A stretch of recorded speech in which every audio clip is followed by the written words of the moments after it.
En 1852, el condado de Beaufort, Carolina del Sur, albergaba una próspera plantación de algodón, donde reglas no escritas gobernaban la vida y la muerte. Entre las mansiones coloniales y los cuartos de esclavos, el poder no solo se medía en acres o fardos de algodón, sino en el miedo mismo. Esta es una historia sobre un método peculiar de venganza, un relato de paciencia, justicia calculada y la delgada línea entre la supervivencia y la venganza. Una historia que comenzó con un joven esclavo llamado Simon, una manada hambrienta y 20 años de odio acumulado en silencio. Lo que ocurrió en la plantación Harding durante ese frío invierno de 1851 cambiaría para siempre la forma en que una comunidad entera veía la línea entre la civilización y la barbarie. Antes de continuar, dime en los comentarios desde dónde estás viendo. Y si es tu primera vez en el canal, no olvides suscribirte para más historias que te dejarán pensando durante días. Porque, ¿cómo usó Simon esos sabuesos para ajustar cuentas? Bueno, algunas venganzas son tan calculadas que toman décadas en descubrirse, y cuando la verdad finalmente sale a la luz, ya es demasiado tarde para todos los involucrados. En el duro invierno de 1852, el condado de Beaufort, Carolina del Sur, albergaba algunas de las plantaciones de algodón más prósperas del estado. Entre ellas, la plantación Harding destacaba no solo por la calidad de sus tierras, sino por algo mucho más siniestro: el uso sistemático de sabuesos para cazar esclavos fugitivos. Estos perros, entrenados específicamente para rastrear el olor humano, representaban el terror en su forma más pura para aquellos que soñaban con la libertad. La historia que estoy a punto de contar permaneció enterrada durante décadas, susurrada solo entre los liberados que guardaron sus secretos hasta que la seguridad les permitió hablar. Es una narrativa que revela cómo la brutalidad de un sistema puede forjar venganzas tan meticulosas como devastadoras. Una investigación que comenzó con 2 desapariciones y terminó con revelaciones que sacudieron las estructuras de poder de toda una región. Esta no es solo otra historia sobre la esclavitud estadounidense. Es el relato de cómo el odio, cuando se fermenta en silencio durante años, puede explotar de maneras que desafían nuestra comprensión de la justicia y la venganza. Los eventos que se desarrollaron en la plantación Harding en diciembre de 1852 permanecieron oficialmente sin resolver, pero la verdad, como siempre, encontró su camino a través de las voces de aquellos que vivieron para contarla. Dime en los comentarios desde dónde estás viendo, y si es tu primera vez en el canal, no olvides suscribirte para más historias que la historia oficial prefirió olvidar. La plantación Harding se extendía por 800 acres a lo largo del río Combe. Sus tierras fértiles producían algodón de fibra larga que alimentaba las fábricas textiles del norte de Inglaterra. Pero lo que realmente definía la propiedad de Nest Harding no eran sus cosechas excepcionales, sino los 6 sabuesos que vivían en perreras especialmente construidas cerca de la casa principal. Estos animales, cada uno con un peso de entre 80 y 100 libras, eran instrumentos de terror psicológico, tan efectivos como cualquier cadena o látigo. Ernest Harding, de 50 años, había heredado la plantación de su padre y expandido tanto las tierras como los métodos de control. Un hombre de estatura imponente y mirada fría, creía que la disciplina severa era el único idioma que los esclavos entendían.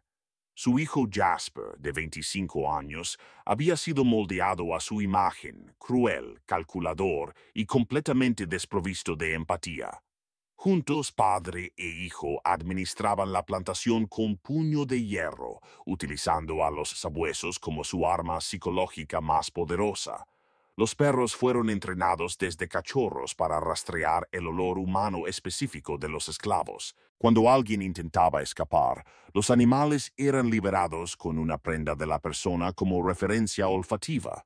Lo que ocurría cuando los perros alcanzaban al fugitivo rara vez se discutía abiertamente, pero los gritos que resonaban en el bosque durante estas cacerías servían como un recordatorio constante para todos los demás esclavos sobre el precio de la desobediencia. Simon era diferente de los demás esclavos desde la infancia.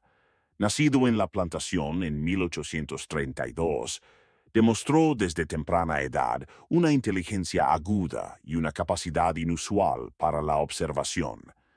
A los 14 años, cuando la mayoría de los chicos esclavos eran enviados a trabajar en los campos de algodón, Simon fue asignado al cuidado de los sabuesos. Esta decisión, tomada por el propio Ernest Harding, se basó en la percepción de que el chico tenía una conexión natural con los animales. El trabajo de Simon consistía en alimentar a los perros, limpiar sus perreras y prepararlos para las cacerías. Aprendió a preparar cebos olfativos, interpretar sus comportamientos y mantener a los animales en un estado de semihambruna controlada que los hacía más agresivos durante las persecuciones. Con el tiempo, se convirtió en el único esclavo en la plantación con acceso irrestricto a los sabuesos, una posición que le confería un estatus y movilidad únicos que otros esclavos no poseían. La confianza que Ernest y Jasper depositaban en Simon era absoluta.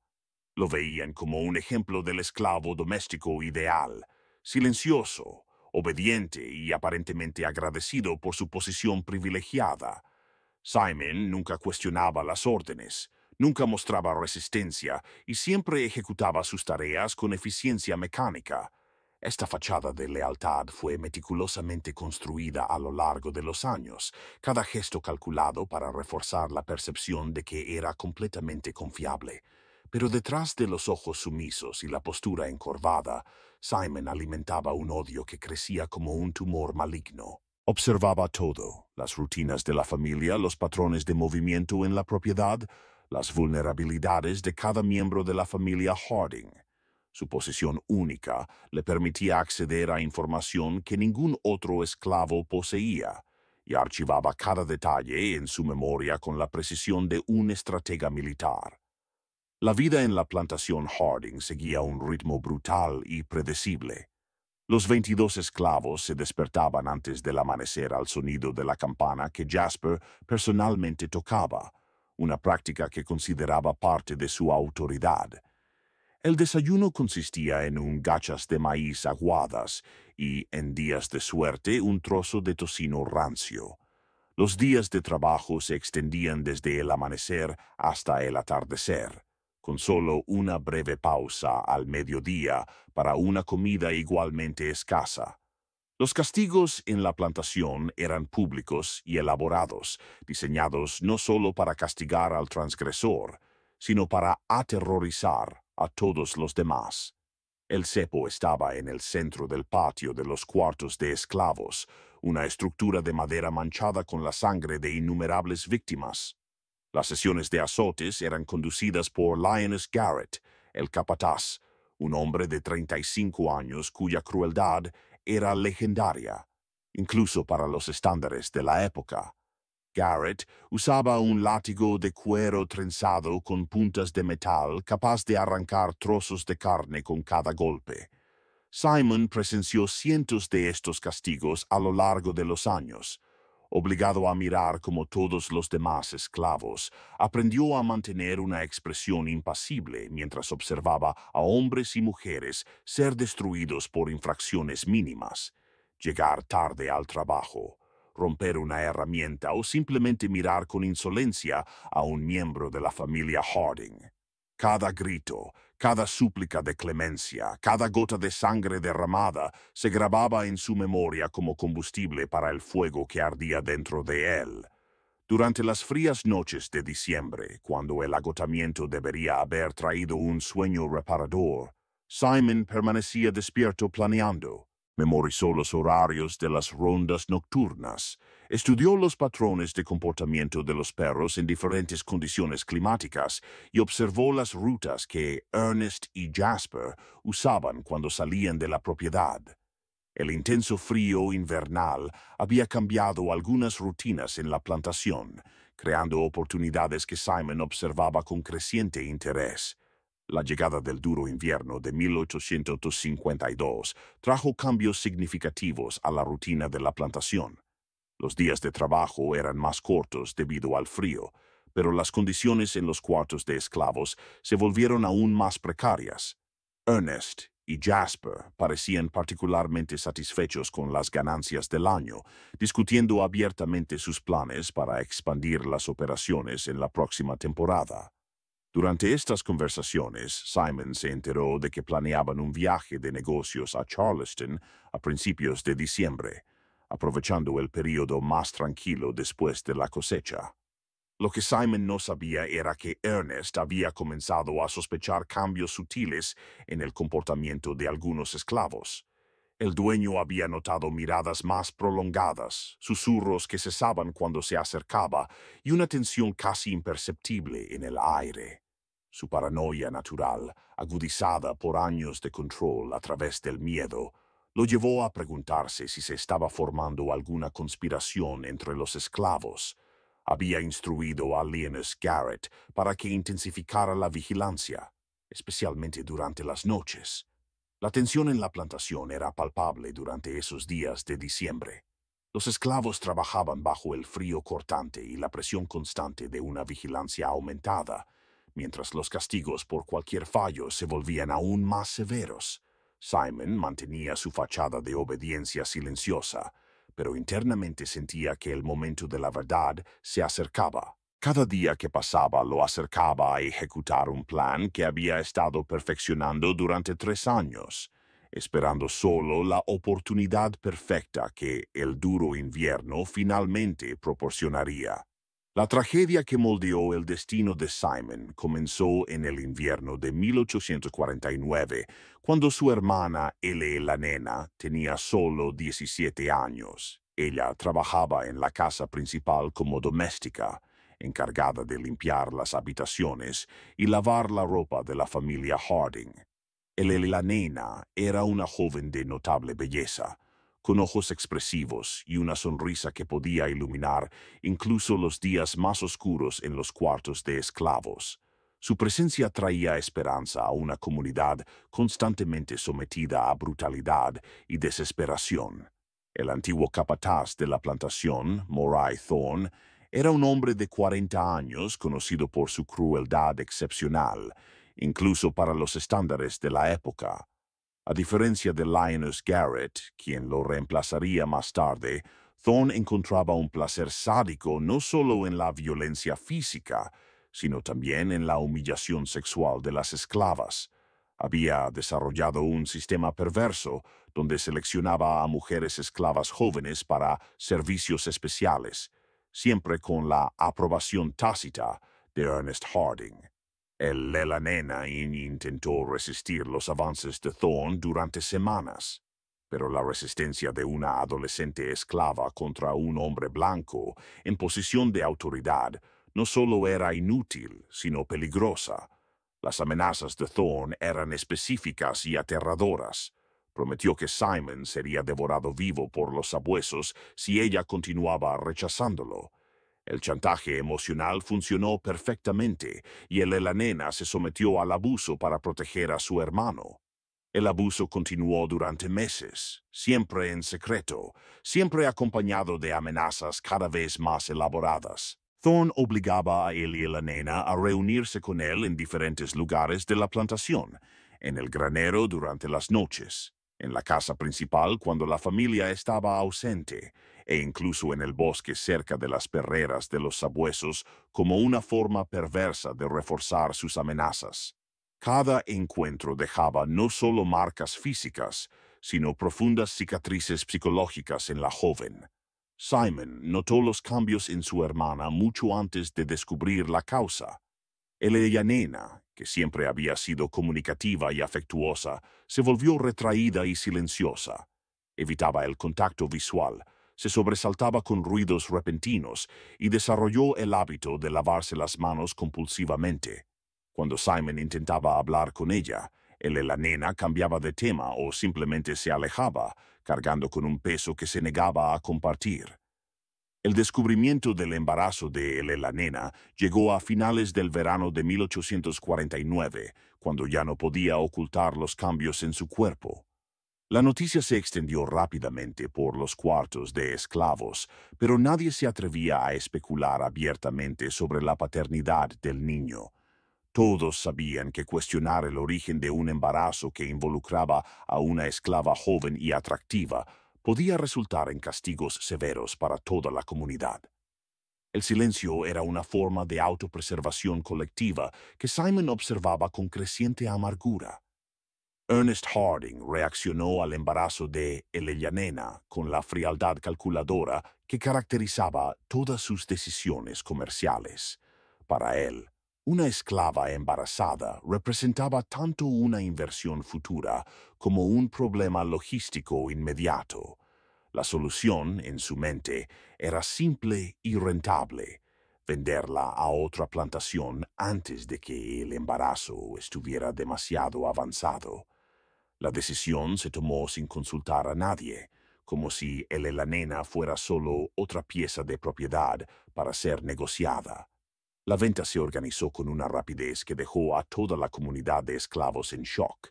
Menos de una semana después del descubrimiento, un comerciante de esclavos de Savannah llegó a la plantación con documentos ya preparados.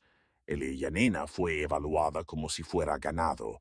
Examinaron sus dientes, probaron sus músculos y confirmaron su embarazo mediante un examen humillante realizado frente a extraños. El precio acordado fue de $800, una cantidad que Ernest consideró satisfactoria para resolver el problema. Simon observó la partida de su hermana desde fuera de la casa principal, obligado a mantener una expresión neutral mientras su mundo se derrumbaba.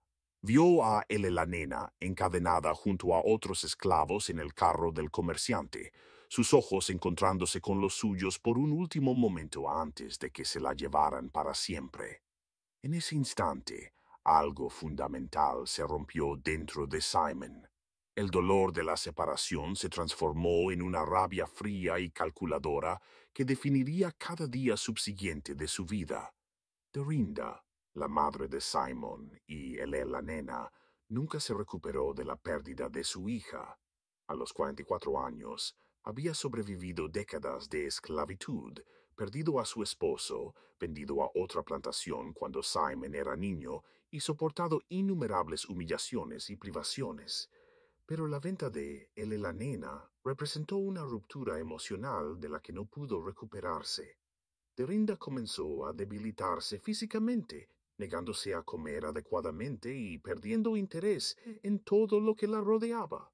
Su muerte llegó a principios de marzo de 1850, 6 meses después de la venta de la nena.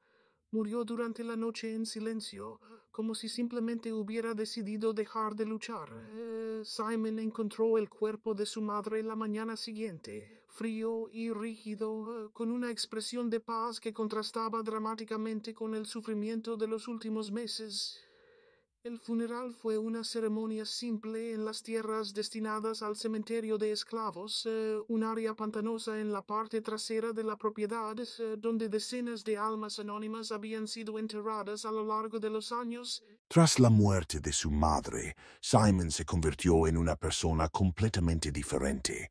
Externamente mantuvo la misma fachada de obediencia silenciosa que siempre había caracterizado su comportamiento, pero internamente se había transformado en algo mucho más peligroso: un hombre sin nada que perder y con un objetivo singular. Comenzó a observar a Moray Thorne con una nueva intensidad, estudiando sus hábitos, sus rutas, sus vulnerabilidades. La oportunidad de actuar contra Thorne llegó en el verano de 1850, cuando el capataz fue encontrado muerto en circunstancias misteriosas. Su cuerpo fue descubierto en el bosque cerca de la plantación, aparentemente víctima de un accidente durante una cacería solitaria. La investigación oficial concluyó que Thorne había tropezado y golpeado su cabeza contra una roca, pero había detalles inquietantes que nunca se explicaron adecuadamente. heridas que parecían haber sido causadas por dientes de animales y el hecho de que los sabuesos de la plantación estaban particularmente agitados esa mañana. Simon nunca fue interrogado sobre la muerte de Thorne, ya que su presencia en la plantación durante toda la noche fue confirmada por múltiples testigos, pero aquellos que lo conocían bien notaron un cambio sutil en su comportamiento después del incidente. Parecía más tranquilo, más enfocado, como si se hubiera quitado un peso de encima. La muerte de Thorne proporcionó una satisfacción temporal, pero Simon sabía que el verdadero responsable de la destrucción de su familia seguía vivo y prosperando. Lioness Garrett fue contratado como el nuevo capataz unas semanas después de la muerte de Thorne. Garrett era igualmente cruel, pero de una manera más sistemática y menos personalmente sádica. Veía la brutalidad como una herramienta de trabajo necesaria, no como una fuente de placer personal. Esta diferencia en el temperamento hizo que la vida en la plantación fuera ligeramente más predecible, pero no menos brutal. Los castigos continuaron, el abuso persistió y el sistema de terror psicológico representado por los sabuesos permaneció intacto. Durante los siguientes 2 años, Simon perfeccionó su arte de la invisibilidad y la observación. Se convirtió en un estudiante dedicado del comportamiento humano, analizando a cada miembro de la familia Harding con la precisión de un naturalista estudiando especímenes. Ernest era predecible en su rutina y arrogante en su sentido de seguridad. Jasper era impulsivo y cruel, pero también descuidado y fácilmente manipulable. Adelaide, la hija menor, era una incógnita que Simon observaba con creciente curiosidad. La llegada del duro invierno de 1852 trajo consigo la sensación de que algo fundamental estaba a punto de cambiar. Simon podía sentir la tensión en el aire, como un animal que percibe una tormenta antes de que aparezcan las primeras nubes en el horizonte. Había pasado 3 años planeando, observando, esperando la oportunidad perfecta. Ahora, con el viaje anual de Ernest y Jasper a Charleston acercándose, y con el intenso frío creando condiciones ideales para preservar evidencias por un tiempo limitado, Simon sabía que el momento de la verdad había llegado finalmente. No olvides suscribirte al canal para seguir el desarrollo de esta inquietante investigación. Adelaide Harding regresó a la plantación Harding a principios de diciembre de 1851, tras completar sus estudios en el Seminario Femenino de Charleston. A los 19 años se había transformado de una niña mimada en una joven con ideas que conmocionarían profundamente a su familia. Durante sus 3 años de educación formal, Adelaide había estado expuesta a corrientes abolicionistas que circulaban discretamente entre algunos círculos intelectuales en Charleston, plantando semillas de duda sobre el sistema que sostenía la riqueza de su familia. La transformación de Adelaide no pasó desapercibida para Simon, quien la observaba atentamente desde su regreso. Ahora cuestionaba abiertamente ciertas prácticas de la plantación, expresaba incomodidad con la brutalidad de los castigos y demostraba una empatía por los esclavos que era completamente ajena a la mentalidad Harding. Durante las comidas familiares, sus preguntas sobre el bienestar de los esclavos causaban una tensión visible entre Ernest y Jasper, creando fisuras en la unidad familiar que Simon observaba con interés estratégico. Ernest Harding reaccionó a los cambios en su hija con una mezcla de irritación y determinación. Atribuía las ideas peligrosas de Adelaide a la influencia de maestros liberales en Charleston y estaba convencido de que una exposición directa a la realidad de la esclavitud curaría a su hija de estas fantasías abolicionistas. Su solución fue simple y brutal. Obligó a Adelaide a presenciar los castigos públicos, creyendo que la experiencia directa la haría entender la naturaleza inferior de los negros. El primer castigo que Adelaide fue obligada a presenciar tras su regreso involucró a un esclavo llamado Joshua, de 18 años, acusado de robar un trozo de tocino de la despensa. La acusación probablemente era falsa, basada solo en la palabra de Lioness Garrett, pero eso era irrelevante en el sistema de justicia de la plantación. Joshua fue atado al cepo en el centro del patio de los cuartos de esclavos, mientras todos los esclavos fueron obligados a formar un círculo para observar el castigo. Adelaide fue colocada junto a su padre y hermano en una silla traída especialmente desde la casa principal para la ocasión. Ernest explicó con calma que necesitaba aprender a mantener la disciplina y que las muestras de debilidad serían interpretadas por los esclavos como señales de que podían aprovecharse de su naturaleza femenina. Jasper añadió con una sonrisa cruel que educar a los negros era un arte que requería firmeza absoluta y que Adelaide necesitaba endurecer su corazón. Lioness Garrett llevó a cabo el castigo con su eficiencia habitual. Cada golpe arrancaba gritos de Joshua que resonaban en el patio, mientras la sangre comenzaba a correr por la espalda del joven. Adelaide observó los primeros 5 golpes en silencio, pero cuando el sexto golpe arrancó un trozo de carne de la espalda de Joshua, vomitó violentamente, doblándose sobre sí misma mientras su cuerpo rechazaba el horror que sus ojos habían presenciado. Ernest no mostró compasión por la reacción de su hija. Por el contrario, la obligó a permanecer sentada hasta que se completaran los 20 golpes, sosteniéndola firmemente por el brazo cuando intentó levantarse. Jasper se rió de la situación, comentando que Adelaide era demasiado débil para ser una verdadera Harding. La humillación pública de Adelaide frente a los esclavos creó una dinámica compleja que Simon observó con creciente interés.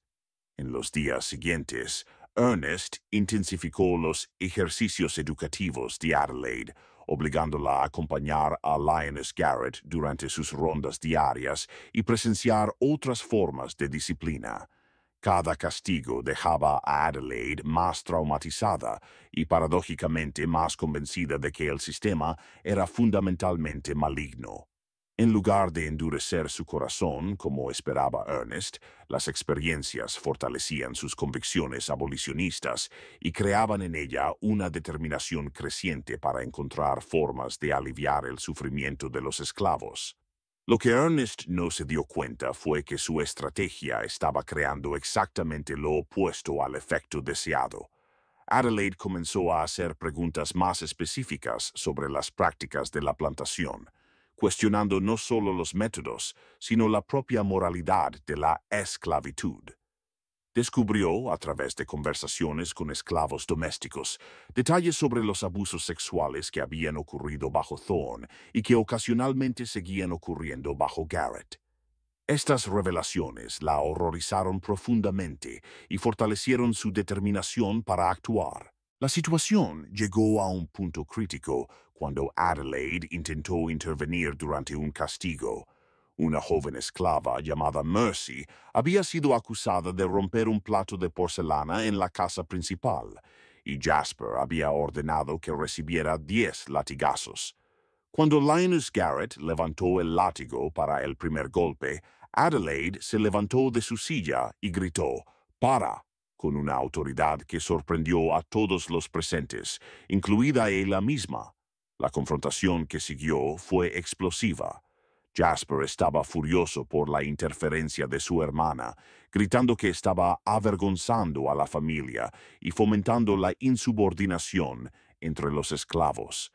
Ernest apoyó a su hijo, declarando que Adelaide había perdido completamente la cabeza y necesitaba ser corregida antes de que causara un daño irreparable a la disciplina de la plantación. Adelaide, por su parte, acusó a su padre y hermano de ser monstruos y declaró que no participaría más en ningún castigo. La discusión familiar continuó en la casa principal durante horas, con voces que se escuchaban incluso en los cuartos de esclavos. Adelaide amenazó con escribir a parientes en Charleston sobre las atrocidades que la obligaban a presenciar, mientras Ernest amenazó con confinar a su hija en sus aposentos hasta que recuperara el sentido. Jasper sugirió que Adelaide fuera enviada a un asilo para mujeres histéricas, una amenaza que ella tomó muy en serio, conociendo la disposición de su familia para medidas extremas.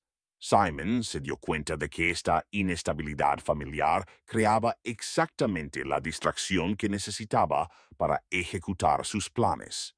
Ernest y Jasper estaban tan enfocados en corregir a Adelaide que su atención se desviaba de las operaciones rutinarias de la plantación. Discutían constantemente sobre la mejor manera de lidiar con la rebelión de Adelaide, dejando otros aspectos de la administración en un segundo plano. Esta preocupación los hacía más vulnerables y menos vigilantes. Lo que Simon no sabía era que Adelaide había comenzado a sospechar que algo se estaba planeando entre los esclavos. Su nueva sensibilidad hacia las injusticias del sistema la había hecho más observadora de los comportamientos sutiles en la comunidad de esclavos. Notó miradas significativas intercambiadas entre ciertos esclavos, conversaciones que cesaban abruptamente cuando se acercaba, y una tensión creciente que parecía concentrarse alrededor de Simon y Joshua. Aunque no entendía completamente lo que estaba ocurriendo, Adelaide sentía que un cambio fundamental se acercaba. La decisión de Ernest y Jasper de hacer su viaje anual a Charleston fue influenciada en parte por el deseo de consultar a otros dueños de plantaciones sobre cómo lidiar con Adelaide.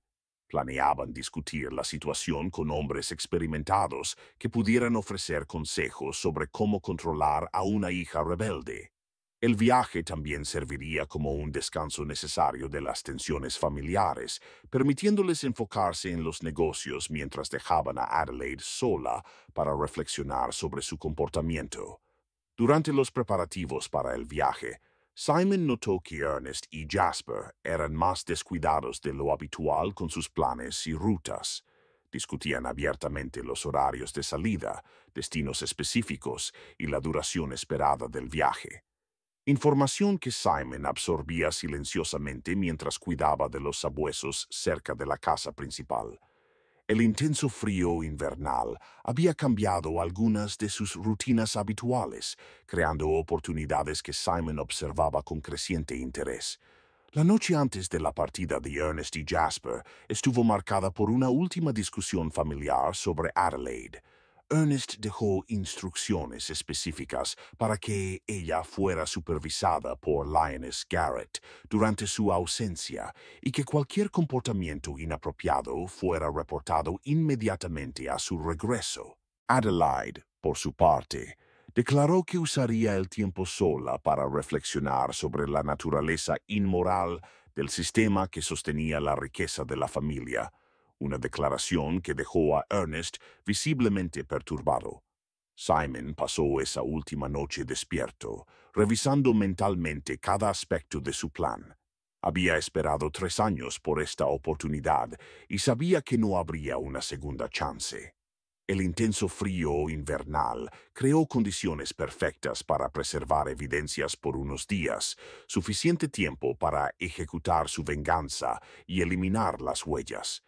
En unas pocas horas, la venganza que había planeado meticulosamente finalmente sería ejecutada, y esta vez él sería quien controlaría el destino de sus opresores. Ernest y Jasper Harding partieron de la plantación en la fría mañana del 10 de diciembre de 1852 en un carruaje cargado con muestras de algodón y documentos comerciales para su viaje anual a Charleston.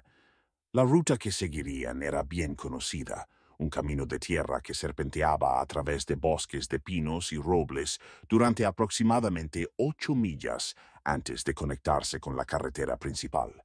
El intenso frío invernal había endurecido el camino, pero también lo hacía más peligroso debido a parches de hielo que se formaban en áreas sombreadas.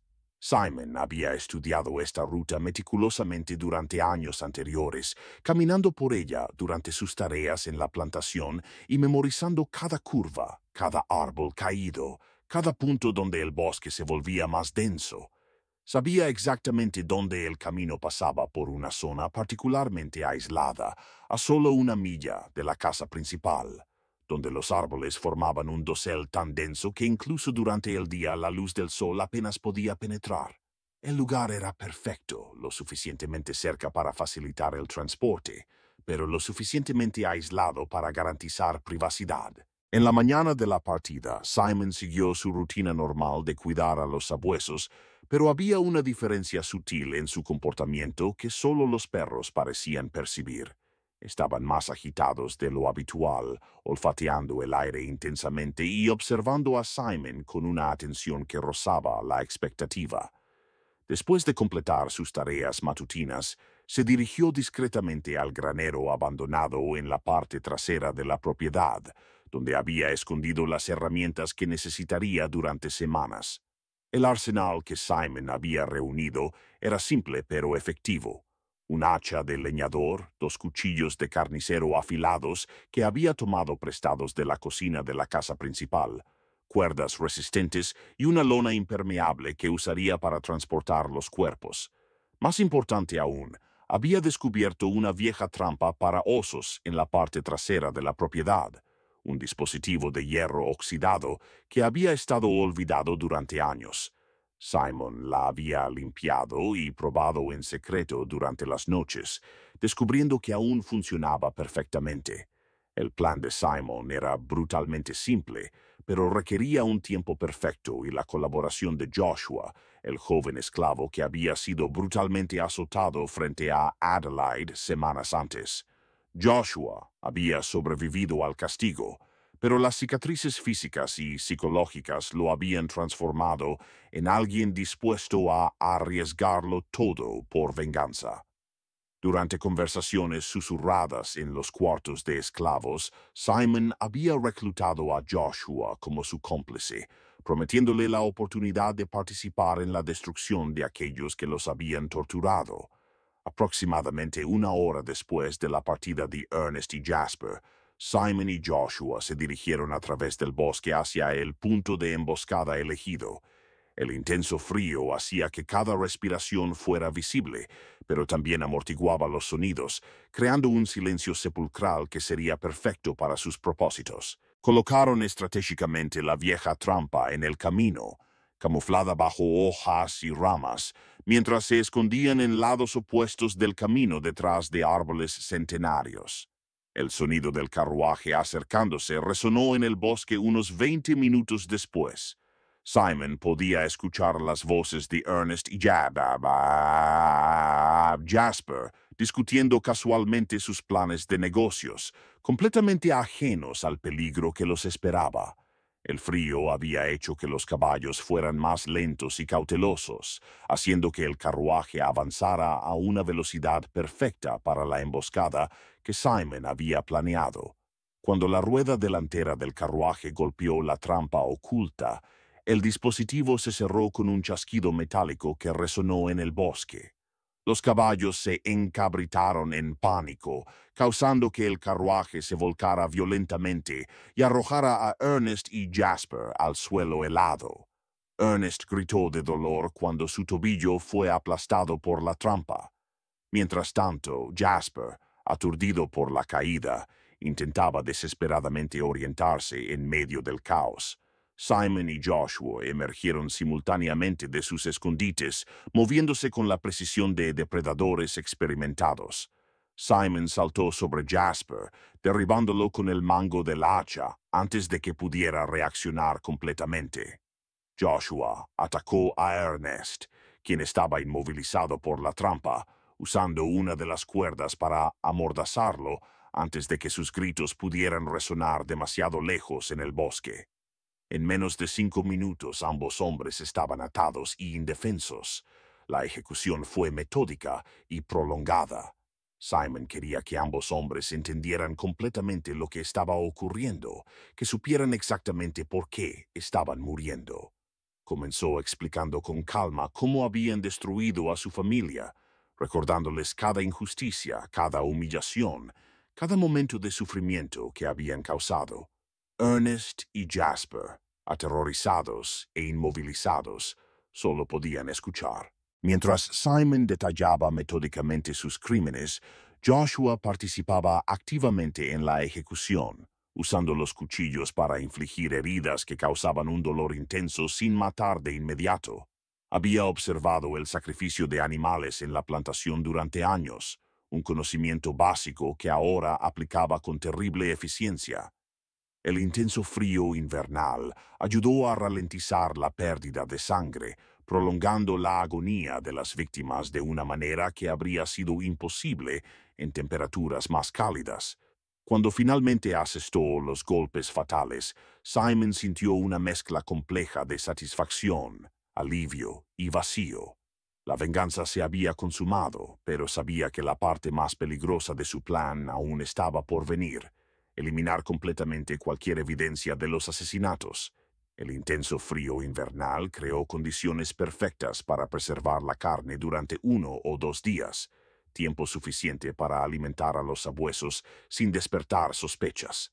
Trabajando rápidamente en el frío cortante, Simon y Joshua comenzaron a desmembrar los cuerpos usando los cuchillos afilados que habían traído.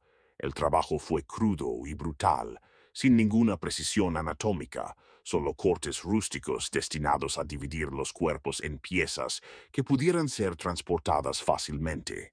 El frío dificultó el trabajo, pero también lo hizo más limpio, con menos sangre esparciéndose por el lugar. Los caballos del carruaje habían huido en pánico durante el ataque, pero esto era parte del plan de Simon. Los caballos sueltos eventualmente serían encontrados, pero sin el carruaje o sus ocupantes, creando confusión sobre lo que había sucedido. Simon y Joshua destruyeron metódicamente el carruaje, rompiéndolo en pedazos pequeños que dispersaron por el bosque en diferentes direcciones, enterrando algunos fragmentos en la tierra fangosa que había comenzado a ablandarse con la lluvia reciente. La ropa y los objetos personales de Ernest y Jasper fueron cuidadosamente recolectados y escondidos en diferentes lugares del bosque, lejos de la escena del crimen. Simon sabía que eventualmente algunos de estos objetos serían descubiertos, pero dispersos en una amplia área y enterrados en la tierra húmeda, crearían más confusión que claridad para cualquier investigación futura. El transporte de la carne desmembrada de vuelta a la plantación se realizó en 2 viajes durante la tarde, con Simon y Joshua llevando la lona a través del bosque hasta el granero abandonado donde habían escondido las herramientas. El intenso frío ayudó a preservar la carne, pero Simon sabía que necesitaba actuar rápidamente para evitar el deterioro. Almacenaron temporalmente los restos en barriles de sal que Simon había tomado prestados de la casa principal durante las semanas anteriores. Durante los siguientes 2 días, Simon reanudó sus actividades normales con una calma que lo sorprendió incluso a sí mismo. Alimentó a los sabuesos con sus comidas habituales, pero ahora incluía pequeñas porciones de carne humana mezclada con la comida normal. El intenso frío había hecho que los perros estuvieran más hambrientos de lo habitual y consumían vorazmente la carne adicional sin mostrar ningún comportamiento que pudiera despertar sospechas. Joshua también mantuvo su rutina normal, trabajando en los campos incluso en el intenso frío y evitando cualquier comportamiento que pudiera atraer atención. La colaboración entre los dos hombres había sido perfecta, basada en un entendimiento mutuo de que su supervivencia dependía de mantener un secreto absoluto sobre los eventos en el bosque. El frío creó una excusa natural para comportamientos ligeramente diferentes, como temblores o movimientos más lentos. Adelaide notó que Simon parecía más tranquilo de lo habitual en los días posteriores a la partida de su padre y hermano, pero lo atribuyó al alivio de no tener que participar en las brutales sesiones de educación que Ernest había impuesto. Ella misma estaba aprovechando la ausencia de su padre y hermano para implementar cambios en la rutina de la plantación, suspendiendo los castigos públicos y mejorando las condiciones de vida de los esclavos, creando una atmósfera más relajada que, sin querer, ayudó a Simon a mantener su fachada de normalidad. Habían pasado 10 días desde la partida de Ernest y Jasper Harding, y la ausencia prolongada de los dos hombres comenzó a generar una preocupación genuina en la plantación. Lioness Garrett, quien inicialmente había disfrutado de la libertad de administrar la propiedad sin supervisión constante, ahora enfrentaba preguntas prácticas que requerían decisiones más allá de su autoridad. Los comerciantes locales habían llegado esperando negociar con Ernest y la correspondencia comercial se acumulaba, requiriendo atención inmediata. Adelaide también estaba preocupada, aunque por razones diferentes. A pesar de sus diferencias filosóficas con su padre y hermano, no podía imaginar que permanecerían en Charleston tanto tiempo sin enviar al menos una carta explicando el retraso. Ernest era meticuloso en sus comunicaciones comerciales y Jasper siempre mantenía contacto regular con la familia durante los viajes. La ausencia total de noticias era completamente inusual para ambos, especialmente considerando las tensiones familiares que habían precedido al viaje. Garrett decidió tomar la iniciativa e investigar personalmente el paradero de Ernest y Jasper. En la mañana del 20 de diciembre ensilló su caballo y partió para recorrer la ruta que los dos hombres habían seguido, planeando visitar pueblos y posadas en el camino a Charleston. El intenso frío hizo que el viaje fuera peligroso, pero Garrett estaba genuinamente preocupado por el destino de sus empleadores y decidido a descubrir qué había pasado. La investigación de Garrett reveló información inquietante. En Beaufort, el pueblo más cercano, descubrió que Ernest y Jasper nunca habían llegado, a pesar de haber partido de la plantación con tiempo suficiente para completar el viaje en un día. El posadero donde solían quedarse confirmó que no había recibido ninguna reserva ni comunicación de los dos hombres. Los comerciantes locales, que esperaban reunirse con ellos, también confirmaron que nunca aparecieron para las citas programadas. Alarmado por estos descubrimientos, Garrett amplió su investigación a otros pueblos a lo largo de la ruta a Charleston. En cada parada la historia era la misma. Nadie había visto a Ernest y Jasper Harding desde su partida de la plantación.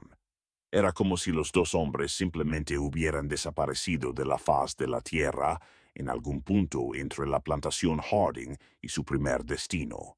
Este descubrimiento transformó la preocupación de Garrett en un pánico genuino, especialmente considerando los crecientes rumores sobre actividades abolicionistas en la región. El capataz regresó a la plantación en la tarde del 23 de diciembre con noticias que dejaron a Adelaide visiblemente conmocionada. La posibilidad de que algo terrible le hubiera sucedido a su padre y hermano, a pesar de sus diferencias con ellos, fue devastadora. Adelaide instruyó inmediatamente a Garrett para que contactara a las autoridades locales y organizara una búsqueda formal. También envió mensajes urgentes a parientes en Charleston, esperando que alguien tuviera noticias de los dos hombres. El sheriff del condado, Thomas Whitmore, llegó a la plantación en la mañana del 25 de diciembre, acompañado por dos ayudantes y un rastreador local llamado Ezra Collins. Whitmore era un hombre de 45 años con décadas de experiencia en investigaciones, conocido por su enfoque metódico y su habilidad para extraer información de testigos reacios. Su presencia en la plantación creó una atmósfera de tensión que afectó a todos los residentes, esclavos y blancos por igual. La investigación comenzó con interrogatorios detallados a Adelaide, Lioness Garrett y otros empleados blancos de la plantación. Whitmore quería establecer una cronología precisa de los últimos días de Ernest y Jasper en la propiedad, identificar cualquier comportamiento inusual que pudieran haber mostrado y determinar si había alguna razón para creer que podrían haber cambiado voluntariamente sus planes de viaje. Las respuestas que recibió pintaron un cuadro de dos hombres siguiendo una rutina establecida, aunque con tensiones familiares obvias relacionadas con las actitudes de Adelaide. Ezra Collins, el rastreador, comenzó su investigación en el camino que Ernest y Jasper habían seguido, buscando signos de su paso o evidencia de problemas. El trabajo se complicó por la lluvia que había caído en los días anteriores, cubriendo muchas pistas potenciales, pero Collins tenía experiencia en rastreo básico. Encontró marcas de ruedas de carruaje en el camino cerca de la plantación, pero estas marcas se volvieron cada vez más difíciles de seguir a medida que se alejaba de la propiedad. Aproximadamente a 1 milla de la plantación, en la sección más aislada del camino, Collins hizo un descubrimiento inquietante. Había señales evidentes de que algo violento había ocurrido en ese lugar. La tierra estaba revuelta y fangosa, había ramas rotas en los árboles cercanos y manchas oscuras en el suelo que claramente eran sangre. Más importante aún, encontró fragmentos de metal oxidado que parecían provenir de una vieja trampa y pedazos de tela atrapados en arbustos cercanos que coincidían con las descripciones de la ropa que Ernest y Jasper llevaban cuando partieron. El descubrimiento de estas huellas transformó lo que había comenzado como una investigación de personas desaparecidas en una investigación de homicidio. Whitmore ordenó una búsqueda en el área, movilizando a más hombres de plantaciones vecinas. Durante los siguientes 2 días, el bosque alrededor del lugar del descubrimiento fue rastreado, revelando evidencia adicional que confirmaba que algo terrible había sucedido allí. Los investigadores encontraron más fragmentos de ropa dispersos por el bosque, algunos manchados con sangre humana. También descubrieron los restos del carruaje de Ernest y Jasper, escondido en un barranco a aproximadamente media milla del camino. El carruaje había sido deliberadamente destruido y ocultado, lo que indicaba que quien fuera responsable del ataque había intentado eliminar evidencias. Más perturbador aún, encontraron huesos humanos enterrados superficialmente en diferentes lugares del bosque. El descubrimiento de los huesos creó un misterio que confundió a los investigadores. Los huesos estaban dispersos en una amplia área. Algunos mostraban marcas que sugerían que habían sido cortados con herramientas rudimentarias, y muchos de los huesos más pequeños estaban completamente ausentes. Whitmore consultó al médico local, el Dr. Harrison, quien examinó los huesos y declaró que parecían ser humanos, aunque las marcas en ellos eran consistentes con un desmembramiento usando cuchillos o hachas de manera rústica. Lo que más intrigó a Whitmore fue la naturaleza cruda pero efectiva del crimen. El uso de una vieja trampa demostraba oportunismo más que sofisticación. El desmembramiento rústico de los cuerpos indicaba un conocimiento básico de sacrificio de animales, y la dispersión simple de evidencias sugería un intento desesperado por ocultar huellas. Estaba claro que no estaba lidiando con criminales experimentados, sino con personas impulsadas por una profunda rabia y un deseo de venganza. Whitmore intensificó sus interrogatorios, enfocándose en la posibilidad de una conspiración entre los esclavos. Interrogó a cada persona en la plantación sobre las relaciones entre los esclavos, posibles motivos para la violencia y cualquier conocimiento sobre planes de escape o rebelión. Las respuestas que recibió fueron consistentemente evasivas, con cada esclavo negando cualquier conocimiento sobre los eventos o posibles cómplices. Joshua, el joven que había sido brutalmente azotado semanas antes, fue interrogado varias veces debido a las sospechas obvias de Whitmore sobre su posible participación. El sheriff notó que Joshua mostraba signos de extrema nerviosidad que iban más allá del miedo normal de un esclavo siendo interrogado por autoridades blancas. Evitaba el contacto visual. Sus manos temblaban visiblemente durante los interrogatorios y había una tensión en su postura que sugería una profunda culpa. Pero Joshua mantuvo su historia de ignorancia, negando cualquier involucramiento. La búsqueda de evidencia adicional llevó a los investigadores a las perreras de los Sabuesos, donde hicieron un descubrimiento que proporcionó la pieza final del rompecabezas. En y alrededor de las perreras encontraron pequeños fragmentos de huesos humanos que habían sido enterrados superficialmente en la tierra helada. El doctor Harrison examinó estos fragmentos y declaró que parecían ser restos humanos, aunque no podía estar absolutamente seguro sin métodos de análisis más avanzados que no existían en ese momento. El descubrimiento de fragmentos de hueso en las perreras de los sabuesos creó una nueva dimensión de horror en la investigación.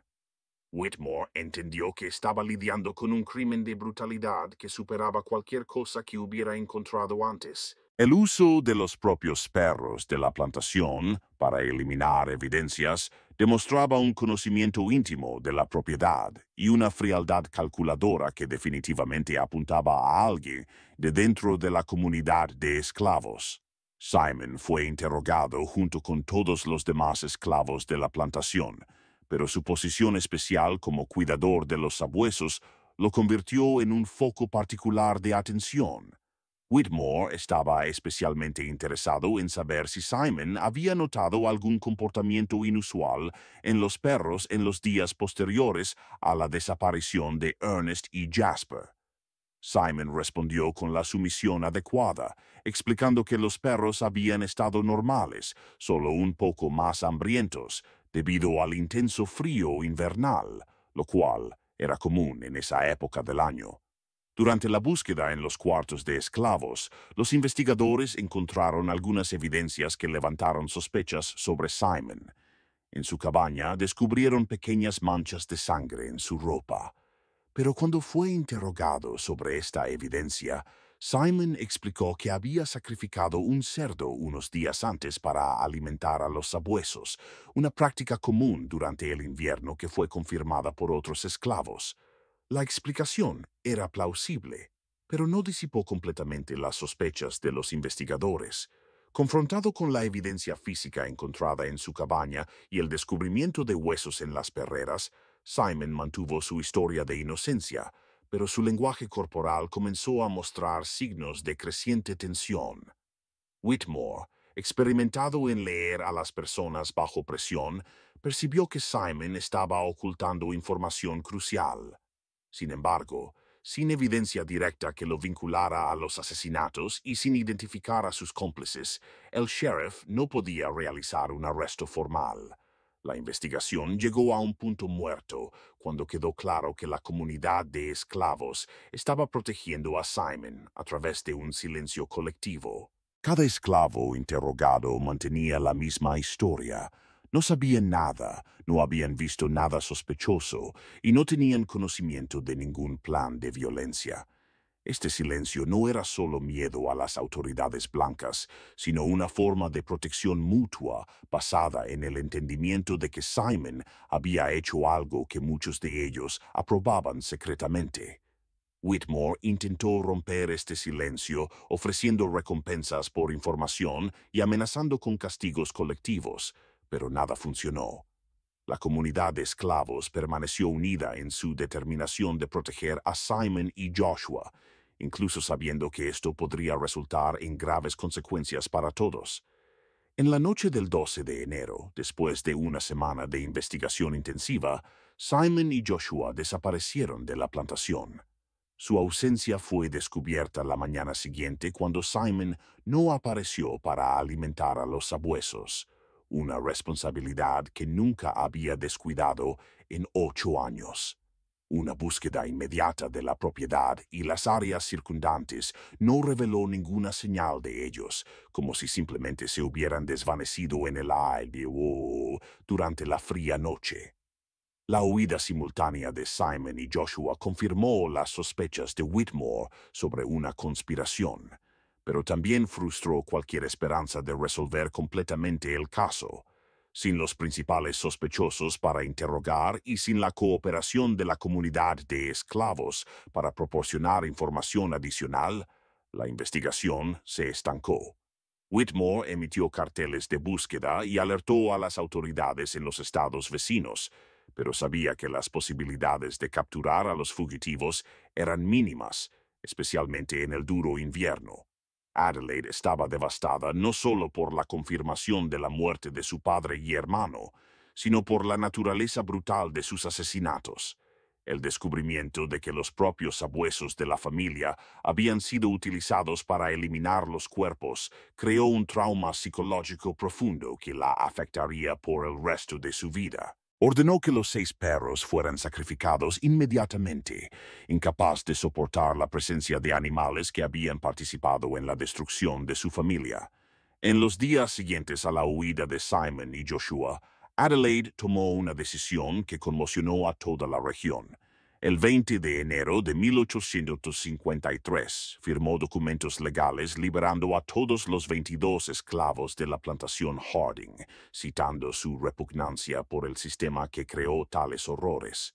Esta decisión, tomada en contra del consejo de todos sus parientes y abogados, destruyó efectivamente el valor económico de la plantación y marcó el fin de la dinastía Harding en el condado de Beaufort. La liberación masiva de esclavos creó ondas de choque en toda la región, estableciendo un precedente peligroso que otros propietarios temían pudiera inspirar acciones similares. Adelaide fue ostracizada por la sociedad local y eventualmente se mudó al norte, donde se unió al movimiento abolicionista y dedicó el resto de su vida a luchar contra la esclavitud. Nunca se casó y nunca regresó al sur, cargando las cicatrices psicológicas de los eventos de 1852 hasta su muerte. El sheriff Whitmore nunca logró resolver oficialmente el caso de los asesinatos en la plantación Harding, aunque estaba seguro de la identidad del culpable. La falta de evidencia directa y la huida de los sospechosos dejaron el caso técnicamente abierto. Whitmore se retiró unos años después, pero permaneció obsesionado con el caso hasta su muerte, siempre preguntándose por los detalles exactos de cómo Simon y Joshua habían ejecutado un plan tan simple pero efectivo. La verdad completa sobre los asesinatos de Ernest y Jasper Harding permaneció enterrada durante más de 3 décadas, guardada por los labios sellados de aquellos que habían sido liberados por la decisión radical de Adelaide. Fue solo a finales de la década de 1880, cuando muchos de los antiguos esclavos de la plantación Harding estaban en sus últimos años de vida, que comenzaron a compartir sus recuerdos con hijos y nietos que habían nacido libres. Las revelaciones llegaron en fragmentos, susurradas en reuniones familiares y comunitarias. Cada persona contribuía con piezas de un rompecabezas que había sido cuidadosamente guardado durante décadas. Hablaron sobre Simon y su transformación silenciosa después de perder a su hermana y madre. Contaron sobre las señales sutiles que habían percibido en los días previos a la desaparición de Ernest y Jasper, y sobre la atmósfera de tensión expectante que había impregnado los cuartos de esclavos durante ese duro invierno. Los antiguos esclavos revelaron cómo Simon había reclutado a Joshua como su cómplice, aprovechando la rabia y el deseo de venganza del joven después del brutal azote que había sufrido. Describieron cómo los 2 hombres habían planeado cada aspecto de los asesinatos, desde descubrir y usar la vieja trampa hasta el método crudo de eliminar los cuerpos utilizando los propios sabuesos de la plantación. La elección del duro invierno no había sido una coincidencia, sino una decisión estratégica para preservar la carne el tiempo suficiente para alimentar a los perros. Las historias también revelaron detalles sobre la red de apoyo que había protegido a Simon y Joshua durante la investigación. Prácticamente toda la comunidad de esclavos estaba al tanto del plan de venganza, y muchos habían contribuido de maneras pequeñas pero cruciales, proporcionando coartadas falsas, destruyendo evidencias menores y manteniendo un silencio absoluto durante los interrogatorios. Este silencio colectivo no era solo miedo, sino una forma de justicia comunitaria que reconocía la legitimidad de la venganza de Simon. Los relatos describieron cómo Simon había usado su conocimiento íntimo de los sabuesos para transformarlos en instrumentos de eliminación de evidencias, alimentándolos con la carne de Ernest y Jasper durante 2 días. Esta estrategia había sido tan efectiva que incluso cuando los investigadores descubrieron evidencia de posible consumo de carne humana por parte de los perros, no pudieron establecer una conexión definitiva con los asesinatos. Para la comunidad de esclavos, Simon y Joshua no eran criminales, sino héroes que habían traído justicia cuando ninguna otra forma de justicia estaba disponible. Habían arriesgado sus vidas para vengar no solo a sus propias familias, sino todas las injusticias sufridas por cada persona esclavizada en la plantación. La venganza había sido brutal, pero proporcional a los años de brutalidad que habían sufrido bajo el régimen de los Harding. El destino final de Simon y Joshua sigue siendo un misterio hasta el día de hoy. Algunos relatos sugieren que lograron llegar a comunidades de esclavos liberados que se estaban formando en Florida, donde vivieron el resto de sus vidas bajo identidades falsas. Otros afirman que se separaron después de la huida, con Simon dirigiéndose al norte a través de las montañas y Joshua al oeste, para no ser vistos nunca más en el condado de Beaufort. La plantación Harding nunca se recuperó de los eventos de 1852. Las tierras finalmente fueron divididas y vendidas. La casa principal fue demolida a principios del siglo XX y hoy solo algunas fundaciones de piedra marcan el lugar donde una vez existió una de las plantaciones más prósperas del condado de Beaufort. Los residentes locales aún evitan el área, especialmente durante las noches de invierno, reportando una sensación de inquietud que atribuyen a los recuerdos violentos que aún rondan el lugar. La historia de Simon y su venganza se convirtió en una leyenda en las comunidades afroamericanas del sur, transmitida de generación en generación como un relato sobre los horrores de la esclavitud y el precio de la opresión.